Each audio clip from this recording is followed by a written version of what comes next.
In a world where the role of women in shaping societies has long been undermined, dismissed, or marginalized, a seismic event has taken place in the heart of Africa that is already rewriting the narrative. Ibrahim Traoré, the young and bold leader of Burkina Faso, has just unveiled Africa's first-ever $50 million project exclusively designed to empower women. In an era dominated by endless debates over inequality, development priorities, and sovereignty, this move has shaken not just Africa, but the global stage. What makes this development extraordinary is not only its unprecedented scale, but also the message it sends: a new Africa is rising, one that places women at the center of its economic and social transformation. For decades, Western financial institutions and aid agencies have made grand promises about gender equality in Africa, often funding token programs that barely scratched the surface of the real issue. But here is a young African leader rejecting the traditional cycle of dependency, standing tall, and investing directly in women, not as a charity case, but as a cornerstone for Africa's future. This $50 million initiative is not merely a project. It is a bold declaration that Africa can chart its own path, fund its own future, and rewrite its own story by prioritizing half of its population that has too often been excluded from meaningful decision-making. Observers across the continent were stunned as Traoré announced the initiative with a fiery conviction, explaining that Burkina Faso would no longer wait for external approval or donor conditions to address its most urgent needs. For him, women are not an afterthought in development, they are the development itself. The project, spanning multiple regions of the country, is designed to uplift women economically, politically, and socially through targeted investments in entrepreneurship, vocational training, healthcare access, and digital inclusion. The design of the program is strategic. Each dollar is aimed not at temporary relief, but at long-term transformation, creating ripple effects that will strengthen entire families, communities, and ultimately the nation itself. The global reaction was immediate. Across Africa, leaders praised Traoré's vision as groundbreaking, while women's organizations hailed it as a long-overdue step toward genuine empowerment. But the West's reaction was more complicated. Media outlets in Europe and the United States attempted to frame the project as a populist move by a young leader trying to consolidate power. Yet, beneath the surface, there was an unmistakable tension. If Burkina Faso, one of Africa's poorer nations, can independently commit $50 million to such a transformative cause, what excuse do the wealthiest nations of the world have for their empty rhetoric? Suddenly, the balance of moral authority was shifting. At the heart of the initiative lies a recognition of the raw economic potential of women. In Burkina Faso, as in many African nations, women make up the backbone of agriculture, markets, and small-scale trade. Yet they remain trapped by systemic barriers that limit their access to finance, land, and education. Traoré's project is designed to break these barriers. It establishes revolving funds to support women-owned businesses, offers microcredit facilities without the crushing interest rates imposed by foreign banks, and provides training centers that connect women with modern skills and technology and renewable energy.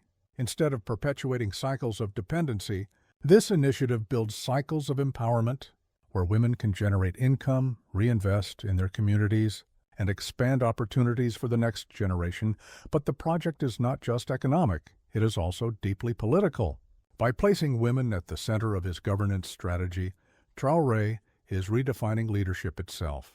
Critics in the West have often painted him as a radical nationalist, unwilling to bend to global powers. Yet here he demonstrates that his vision is not about isolation, but about transformation. He is proving that sovereignty is not merely about rejecting foreign domination. It is about taking responsibility for building a society that works for its people. By committing $50 million of national resources to women, Traoré is sending a message that empowerment is not negotiable, it is essential. The project also carries profound symbolic weight. In a continent still grappling with patriarchal structures, to see one of Africa's youngest leaders prioritize women sends an electric shock through traditional power hierarchies. Young girls across Burkina Faso now see in Traoré a leader who not only acknowledges their existence, but invests in their potential. This is more than development, it is inspiration, and inspiration has a way of spreading beyond borders. Already conversations are erupting in neighboring countries about replicating the model, and leaders across West Africa are being pressured by civil society groups to follow Traoré's example. Still, the move has not come without resistance.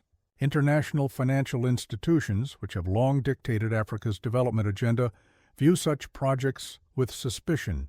For them, the idea that a resource-strapped country like Burkina Faso can independently fund such a massive women's initiative raises uncomfortable questions about the role of external aid.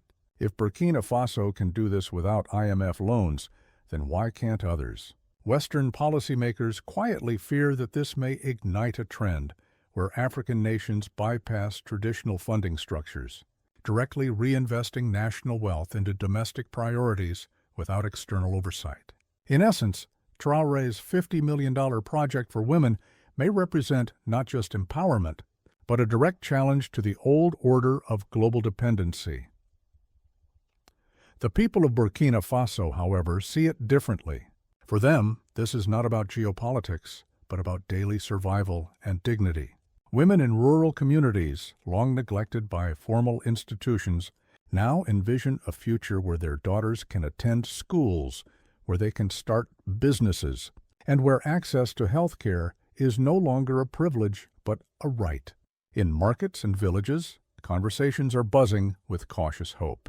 They know challenges lie ahead: corruption, infrastructure gaps, and social resistance. But for the first time in years, there is a sense of genuine momentum.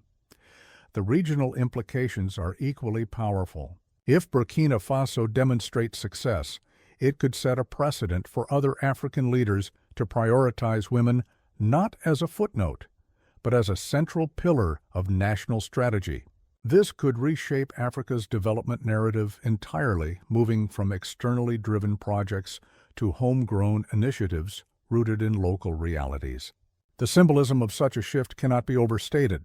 It signals a continent no longer content to follow prescriptions from abroad, but confident enough to craft its own solutions. As the first phase of the project rolls out, eyes from around the world remain fixed on Burkina Faso.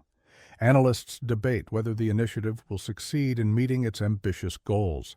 Skeptics warn of logistical challenges, while supporters emphasize the transformative potential.